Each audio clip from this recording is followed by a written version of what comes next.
Les amis, bonjour et bienvenue dans ce nouvel épisode du Français by Alex, dans lequel j'ai décidé d'apporter une correction à une confusion, une erreur que j'entends régulièrement. Il s'agit en effet de la différence entre sur, dessus, au-dessus, et donc sous, dessous, en dessous.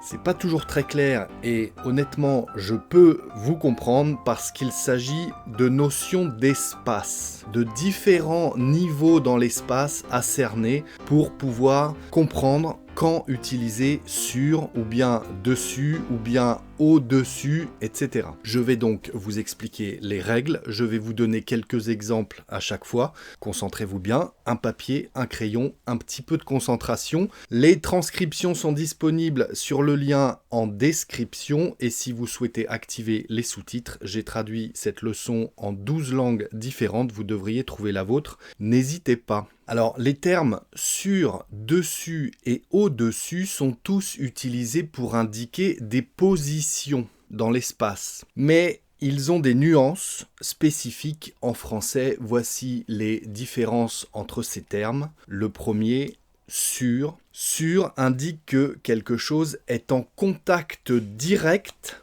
avec une surface. Ça, c'est important. Sur, c'est pour indiquer qu'il y a un contact direct avec la surface de laquelle vous êtes en train de parler. Un exemple, le livre est sur la table. Le livre touche la surface de la table. Ok ? Le livre est sur la table. Jusque-là, tout va bien. Dessus est souvent utilisé comme adverbe pour remplacer un nom précédemment mentionné et pour indiquer une position sur cette surface dont nous avons parlé précédemment dans une conversation. Un exemple, il y a un livre sur la table, le chat est assis dessus. Dessus, c'est pour rappeler le livre, éventuellement la table, ça peut porter à confusion, mais là en l'occurrence si je dis il y a un livre sur la table, le chat est assis dessus, on parle plutôt du livre quand même, hein, c'est le sujet de la phrase, il y a un livre sur la table, le chat est posé dessus, le chat est assis dessus, pardon. Ça évite la répétition et ça indique que le chat est assis sur le livre. Mais pensez bien, c'est le même principe que sur, mais ça évite la répétition. Ça évite de dire « il y a un livre sur la table, le chat est assis sur le livre ». Vous avez compris. Maintenant, au-dessus. Et c'est important, on dit bien « au-dessus ». On ne dit pas « en dessus ». Au-dessus, A-U, indique une position plus élevée par rapport à un point de référence, par rapport à quelque chose dont on est en train de parler déjà. Ok, c'est un niveau au-dessus. Mais ça ne veut pas forcément dire que c'est en contact avec ce niveau précédemment cité. Donc c'est un niveau au-dessus sans forcément toucher le niveau initial précédemment cité. Exemple, l'avion vole au-dessus des nuages. L'avion est plus haut que les nuages, mais il ne les touche pas forcément, il est au-dessus des nuages. Ok, donc c'est cette notion d'espace. On a un niveau dont on parle, les nuages. Eh bien, l'avion vole au-dessus des nuages. Ça ne veut pas dire qu'il vole sur les nuages. Et on ne dira pas non plus l'avion vole dessus les nuages. Ça ne veut rien dire. C'est au-dessus. Pour indiquer une position supérieure, plus élevée, en l'occurrence, dans l'espace, dans l'environnement. D'autres exemples rapidement pour bien comprendre. Avec sur, la tasse est sur l'étagère. La tasse pour boire du thé, par exemple, une tasse à café. Elle est posée sur l'étagère, sur le meuble. Le tableau est accroché sur le mur. Alors même si c'est vertical, on utilise sur en l'occurrence, le tableau est accroché sur le mur. Avec dessus, on pourra dire « il a mis son chapeau sur la table et l'a laissé dessus ». Il a laissé son chapeau sur la table. Il a mis son chapeau, il a posé son chapeau sur la table en rentrant à la maison et l'a laissé dessus sur la table. Ça évite la répétition. Il y a une nappe sur la table et un vase dessus. Un vase posé sur la table. Et enfin, avec au-dessus, on pourra dire « il y a un lustre ». Une magnifique lumière, il y a un lustre au-dessus de la table. Ça ne le touche pas, mais il y a la table et juste au-dessus de la table, fixé au plafond, il y a un lustre. un luminaire. Il y a un lustre au-dessus de la table. Les oiseaux volent au-dessus de la ville. Évidemment, ils ne touchent pas la ville, vous avez compris. Ils volent au-dessus de la ville. Il y a cette notion d'environnement, d'espace, de différents niveaux, comme ça, au-dessus de la ville. En résumé, sur implique un contact direct avec une surface. Dessus remplace un nom précédemment mentionné dans la phrase pour indiquer une position sur cette surface. Dessus, sur cette chose dont on vient de parler. Voilà ce que signifie dessus. Et au-dessus indique une position plus élevée, mais sans contact direct. C'est une position plus élevée. Au-dessus. Ça va, jusque-là tout va bien ?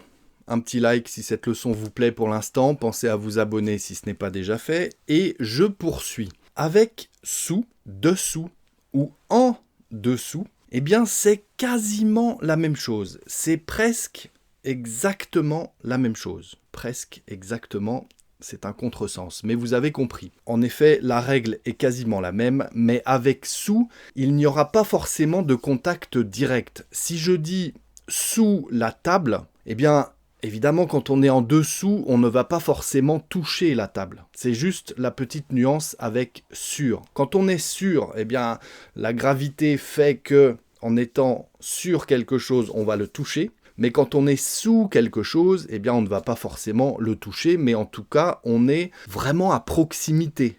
On va presque le toucher, on peut dire ça comme ça. Donc sous indique que quelque chose est en position inférieure par rapport à une autre chose et souvent en contact ou à proximité immédiate, presque en contact.